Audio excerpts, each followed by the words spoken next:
Olá, eu sou o professor Marcos Ferrari, sou professor de literatura, sou também um dos idealizadores e apresentadores do podcast Café para Dois.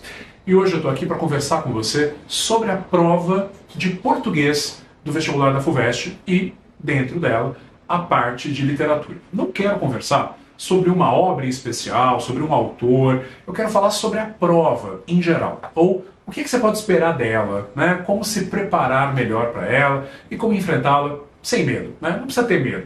É possível, não vou dizer que é fácil, mas tem um caminho, ou tem caminhos para você conseguir superá-la com tranquilidade. Porque eu sempre costumo dizer aos alunos que assim, se eu pensar em outras disciplinas que não literatura, como física, matemática, química, geografia, quando eu estudo para essas matérias, pensando no vestibular, eu sei que pode cair qualquer coisa, né?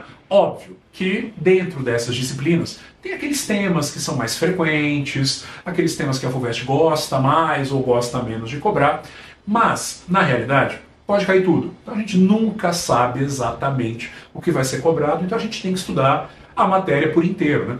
Literatura é diferente. Literatura é a única disciplina cobrada na FUVEST que a gente de antemão já sabe o que vai cair, já sabe o que vai ser cobrado. São os 9 livros da lista que a FUVEST divulga todo ano.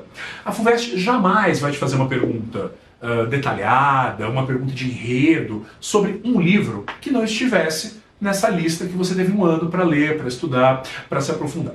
Então, digamos assim, que as questões de literatura da FUVEST, elas são mais previsíveis do que as de outras disciplinas, em que existe um universo muito maior de possibilidades, de assuntos, de recortes, né? Em literatura, serão os 9 livros. Ou melhor, não serão os 9 livros, porque geralmente na primeira fase não caem todos. Então, dos 9 livros, com muita sorte, vão cair 5, vão cair 6, mas são 5 ou 6 livros que você já conhecia e que você terá lido, terá estudado, então você não vai ser pego de surpresa.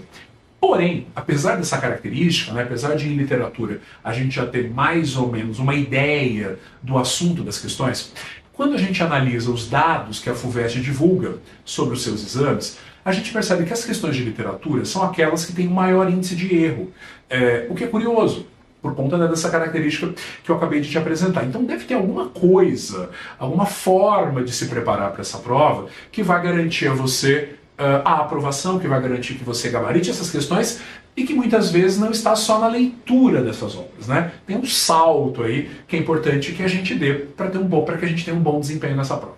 Primeira coisa que a gente tem que fazer, obviamente, é consultar a lista. E por que eu estou dizendo isso?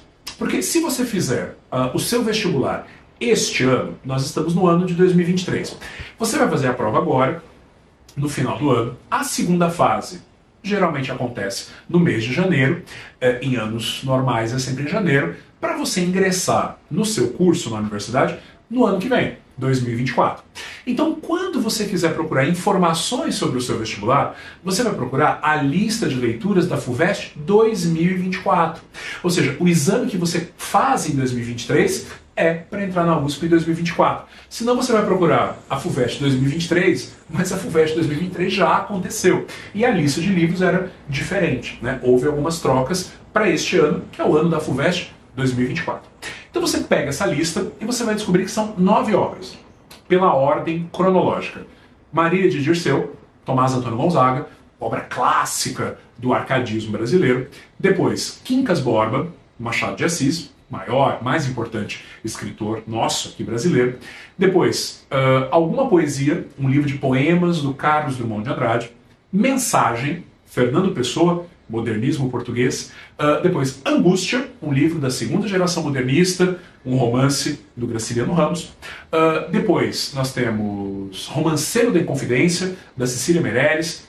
Campo Geral, do Guimarães Rosa, já na terceira geração modernista. Um livro de literatura africana, né, em língua portuguesa, de um autor moçambicano chamado Luiz Bernardo Roana. O livro é Nós Matamos o Cão Tinhoso, uma coletânea de contos escrita na década de 60, ainda no período colonial em Moçambique, e terminando a lista com o livro mais recente, o livro mais próximo de nós, Dois Irmãos, do Milton Ratum, que é o escritor brasileiro mais importante da nossa atualidade, o romancista brasileiro mais importante dos tempos atuais.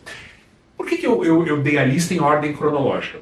Porque essa é uma possibilidade. Se você vai ler as 9 obras, um dos caminhos é ler na ordem. Começar lá no século XVIII, com Maria de Dirceu, e terminar já nos anos 2000, na contemporaneidade, com o Milton Ratum. Talvez esse seja um caminho interessante para você perceber também a evolução da literatura ao longo desses mais de 200 anos, né? O que muda, o que se transforma, quais são as alterações, quais são as novidades. Essa é uma possibilidade, mas existe outra possibilidade que não é a leitura cronológica, que é talvez a mais esperta, a leitura por grau de dificuldade. Existem livros mais simples do que outros. Claro que essa simplicidade tem a ver, por exemplo, com a época. Vou falar aqui do Dois Irmãos, que é um romance do Milton Ratum, que foi publicado há pouco mais de 20 anos. A linguagem é muito mais próxima de nós, muito mais próxima do que, por exemplo, um autor do século XIX. Então, talvez, uma boa forma de começar, né, a leitura dessas obras seja começar pelo Milton Ratum, pela proximidade, pelo Nós Matamos o Cão Tinhoso, por serem contos, ou seja, obras, né, narrativas não tão extensas, você pode ler uma a cada dia, ali no seu tempo, nas suas brechas do tempo. Depois, o próprio Maria de Dirceu, embora seja um livro mais distante, é um livro cuja linguagem é mais acessível, né? Se você souber um pouquinho do contexto do arcadismo, não é difícil analisar e entender os poemas. Alguns poemas são bastante simples, bastante fáceis, né? Em linguagem bastante coloquial, bastante musical. E depois você pode encarar os livros de maior complexidade, de maior espessura, como Mensagem, do Fernando Pessoa, como Romanceiro da Inconfidência, da Cecília Meirelles, que são livros que eu deixaria mais para o final, porque demandam um leitor um pouco mais preparado para todas as sutilezas, né? Para todas as minúcias de um texto, no caso aqui o texto poético, né? Então, você se apropria dessa lista, você procura a lista, você se organiza para ler, e uma vez que você leu, que você estudou sobre as obras, o que a FUVEST vai te perguntar, né? O que vai ser exigido de você? Aí é bastante variável, né? Se você olhar as provas da FUVEST, você percebe que basicamente a literatura ela pode ser abordada de mais de uma forma. Existem questões que a gente poderia chamar de questões de verificação de leitura. Todo ano tem. Muda o livro, né? Mas todo ano tem. Uma questão sobre um personagem, uma questão sobre um episódio daquele livro, ou perguntando quem é esse personagem, o que ele fez em tal parte do livro, ou então um trecho, e de repente você tem que contextualizar aquele trecho, o que é que veio antes, o que é que veio depois, por que as personagens estão fazendo isso ou aquilo. Esse é um tipo de pergunta para pegar aquele aluno que leu ou não leu, quer dizer, quem leu sabe responder, quem não leu, não tem noção nenhuma do livro, não saberá responder, não tem noção de quem é aquele personagem, do porquê que aquele personagem está fazendo aquilo.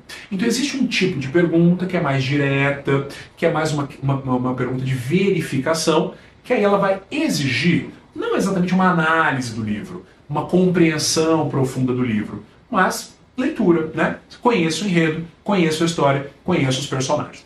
Mas não se iluda, a FUVEST não vai só fazer questão de verificação de leitura, até porque às vezes um bom resumo pode substituir, né, a leitura, e a FUVEST quer selecionar, afinal é um vestibular que seleciona e corta muita gente, né, um aluno que tem uma compreensão mais profunda daquilo que leu. Então, além das questões de verificação, nós temos também questões de análise literária, que aí são questões um pouco mais densas, né, tem que mergulhar um pouquinho no texto.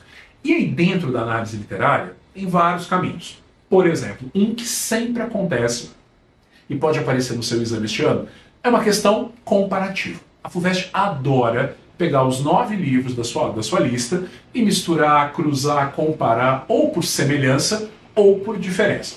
Vamos pensar aqui em possibilidades que a FUVEST pode nos apresentar aí na próxima prova. A gente pode, por exemplo, comparar 2 obras por meio do tema. Um tema em comum. O tema da loucura.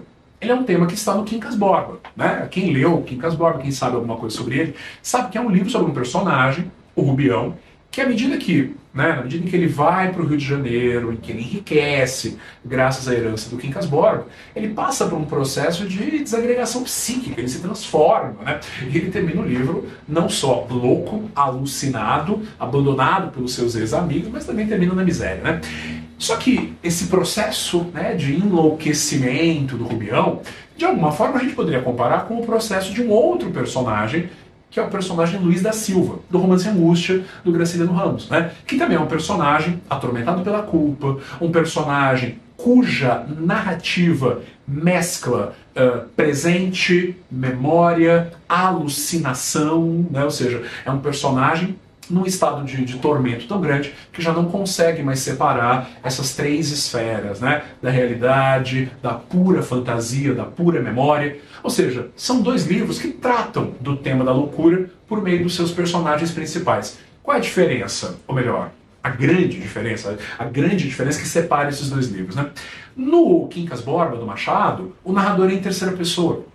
O narrador não é o Rubião. O narrador acompanha objetivamente esse processo, né, de um personagem que vai ficando cada vez mais atormentado, desorientado psiquicamente. No Angústia, que já é um livro do século XX, né, é um livro já escrito num contexto modernista, nós temos um narrador em primeira pessoa que, a partir da técnica do fluxo de consciência, nos comunica também essa loucura da personagem, né? A própria narrativa vai sendo contaminada por isso, diferentemente do Quincas Borba, em que aquele narrador realista, em terceira pessoa, mantém a mesma estrutura do começo até o fim.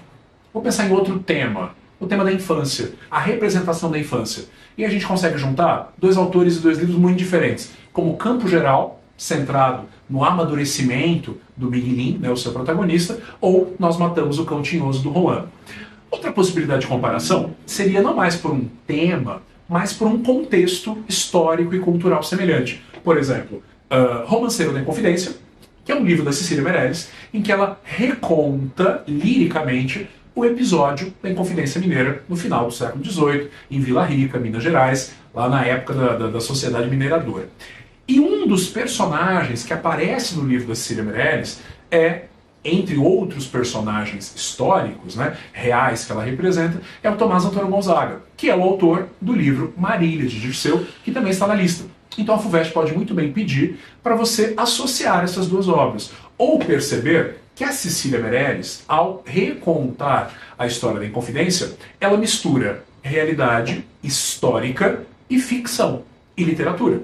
Por exemplo, o Tomás Antônio Gonzaga, no livro da Cecília Meirelles, ele é sempre chamado de Gonzaga. É ele mesmo, né? É o juiz, é o escritor, é o literato, é o intelectual que teria participado da Inconfidência Mineira. Agora, quando ela quer falar, quando a Cecília Meirelles quer tratar da amada do nosso Gonzaga, em vez de chamá-la pelo seu nome real, Maria Joaquina Doroteia de Seixas, né, aquela moça de 17 anos, porque ele se apaixona e a quem ele dedica as liras do Marília de Dirceu, a Cecília Meirelles prefere chamá-la de Marília, ou seja, prefere chamá-la pelo seu nome pastoril, pelo nome da personagem, gerando, portanto, um cruzamento muito interessante, muito rico, entre o que é literário e o que é real, entre o que é ficcional e o que é só poético, né? Esse é um outro ponto interessante de comparação, né? Então, comparar por tema, comparar por um contexto, ou comparar autores de outras épocas, né? Por exemplo, ano passado. A FUVEST fez ano passado uma questão na segunda fase sobre Drummond, sobre um poema do livro Alguma Poesia. E comparou com outro poema de um autor que não está na lista, mas que é um autor que todo mundo conhece. Que é um autor, talvez você não conheça o autor, mas você conhece o texto, Canção do Exílio, do Gonçalves Dias. Aquele texto icônico, aquele texto paradigma da primeira geração do romantismo brasileiro, aquele texto que começa com Minha terra tem palmeiras onde canto o sabiá. E a FUVEST pedia que o candidato comparasse o nacionalismo romântico, né, corporificado ali pela Canção do Exílio do Gonçalves Dias, com o poema do Drummond, em que ele citava a Canção do Exílio, mas já numa chave modernista, portanto um nacionalismo crítico, que não é ufanista, que não é idealizado. E você tinha que perceber justamente essa passagem do nacionalismo ufanista romântico para o nacionalismo crítico do modernista. Então, comparar autores de épocas diferentes, de estilos diferentes, ou temas, os mesmos temas, em obras diferentes. Isso a FUVEST adora fazer. Outra coisa que eu acho que é legal a gente pensar ou ter em mente ao fazer a prova da FUVEST é que geralmente quando a gente estuda literatura, a gente estuda a história da literatura, né? E a gente estuda uma série de nomes. Por exemplo, barroco, arcadismo, romantismo, modernismo, parnasianismo, etc. Né? São nomes importantes, são conceitos importantes para a gente organizar um pouco na nossa cabeça, didaticamente, essa evolução dos autores, né, da época.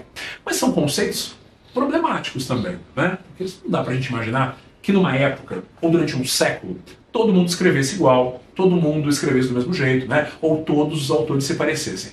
É uma forma de simplificação, né? E é legal a gente ter isso em mente também, que é um outro aspecto que a FUVEST pode cobrar. Um pouco o limite, né? A maleabilidade dessas categorias de época. Vou dar alguns exemplos aqui. Marília de Dirceu. É um livro Arcade?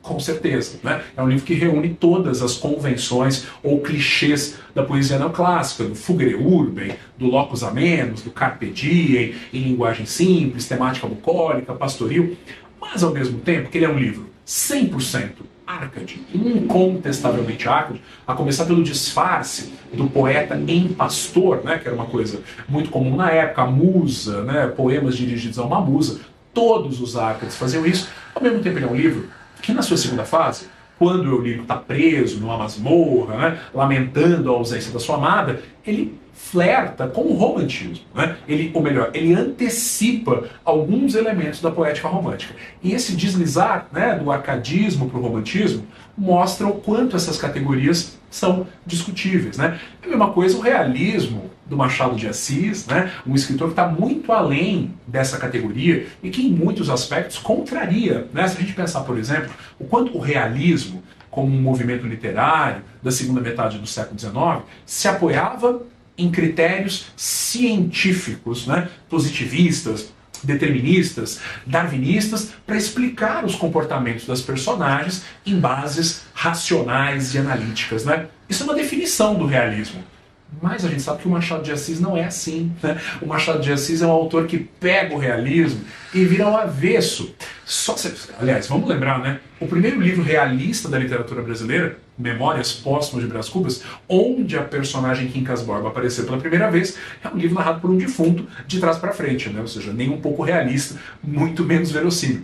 O Machado brinca um pouco com o realismo, por exemplo, no humanitismo, aquela teoria filosófica, que no fundo é uma paródia, né, uma grande brincadeira, uma grande ironia machadiana, em que ele destrói, questiona e zomba dos grandes sistemas filosóficos, das grandes teorias científicas da época, que estavam embasando o próprio realismo. E ali o Machado está distorcendo, ou com o seu famoso ceticismo, fazendo a gente pensar sobre elas com outro olhar, né? Vou dar mais um exemplo dessas escolas literárias que de repente podem ser relativizadas quando a gente estuda, né, essas obras que a FUVEST está pedindo. Modernismo. Drummond e Fernando Pessoa. Impossível falar do modernismo em Portugal sem falar de Pessoa e falar do modernismo brasileiro sem falar do Drummond, melhor, sem falar do século XX, né, sem essas duas personalidades centrais. Mas eles são tão diferentes, né? Porque se a gente pega alguma poesia, que é um livro, assim, muito modernista, muito embebido da Semana de 22, das influências do Mário e do Oswald, ali nós temos, assim, uma espécie de emblema do primeiro modernismo brasileiro, que o Drummond soube absorver muito bem, né? Coloquialidade, verso livre, valorização poética do cotidiano, poema curto, anedótico, né? Aquele tipo de poema epigramático, ou poema piada, valorização do português não, digamos assim, não padrão, né? Ou não tão gramatical. Tudo está ali, né? Num Drummond que representa esse espírito combativo do primeiro modernismo. Verso livre, né? Verso sem métrica, ou como diria lá o Manuel Bandeira, os ritmos inumeráveis e as sintaxes de exceção. Agora, o Fernando Pessoa não, né? A mensagem é totalmente diferente. É um livro com versos metrificados, é um livro que tem uma estrutura muito mais complexa, muito mais intrincada, o que mostra que o Fernando Pessoa, embora fosse, né, o pai, digamos, um dos pais do modernismo português, até por ter feito parte da revista Orfeu, ele vai para um outro caminho, né, de uma poesia mais metrificada, que dialoga com a tradição, que dialoga com Camões, com Lusíadas, com Padre Vieira, mas nem por isso ele deixa de estar enquadrado no modernismo. Ou mesmo Cecília Meirelles, grande escritora modernista, mas que escreve um livro todo em versos metrificados, retomando os romances, ou seja, aquelas formas poéticas medievais, né?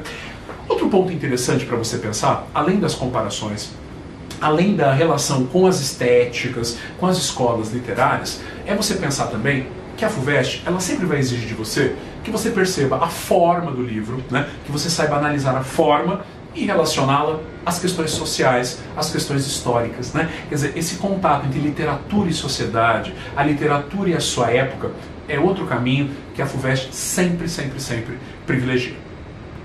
Então eu falei aqui para você de questões de verificação, de questões de análise, que aí podem dialogar com outros autores, com movimentos literários, tal, com a sociedade.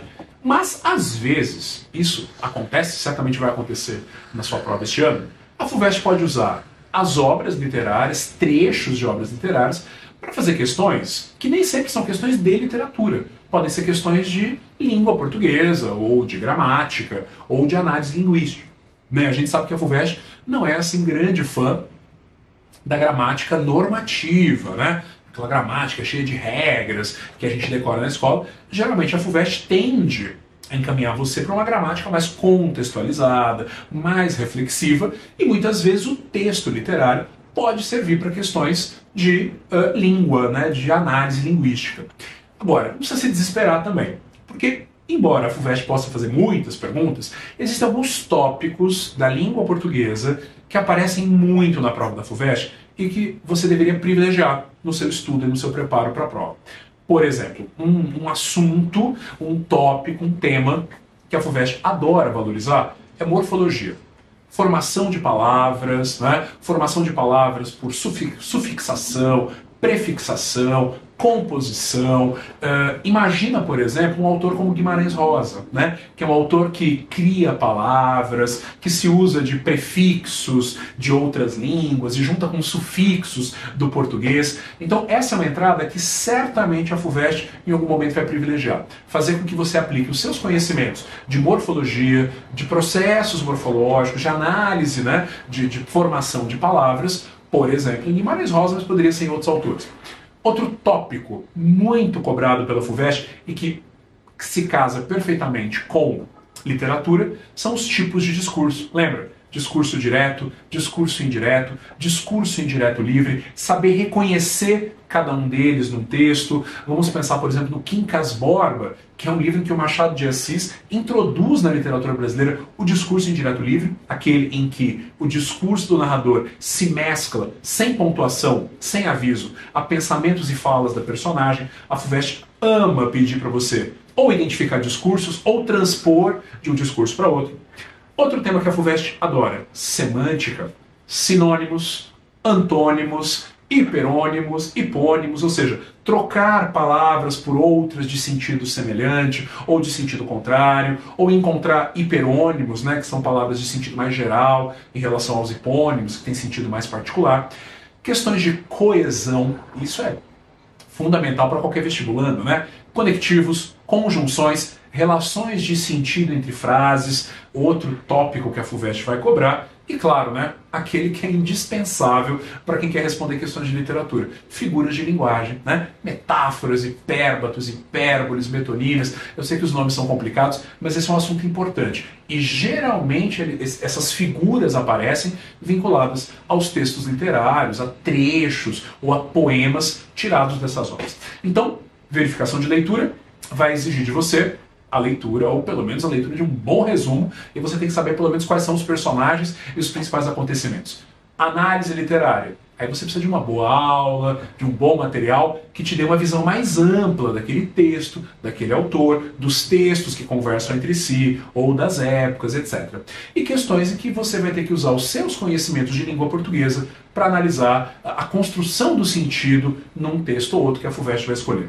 Mas de todo modo, quem fizer uma boa leitura dos livros e tiver tranquilo e ler as questões com calma, se forem questões de primeira fase, questões, né, objetivas, a leitura das alternativas é essencial, leitura com calma de todas as alternativas, ou se forem questões discursivas de segunda fase, e aqui um adendo importantíssimo.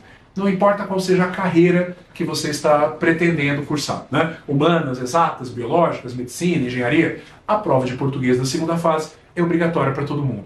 Então você vai ter que escrever, né, vai ter que ter respostas discursivas sobre literatura. E todo ano, na segunda fase, são 4 questões de literatura. As questões 7, 8, 9 e 10 são sempre sobre literatura. E termino com mais uma dica. Não é só na prova de literatura que os livros vão te ajudar. É também na redação. Afinal, para a gente escrever uma boa dissertação, para a gente argumentar de forma sólida, a gente precisa ter repertório cultural, para poder trazer exemplos, né, para poder contextualizar questões, problemas, no caso da FUVEST, questões mais amplas, mais abstratas, mais sociais. É óbvio que a literatura é uma fonte inesgotável de repertório.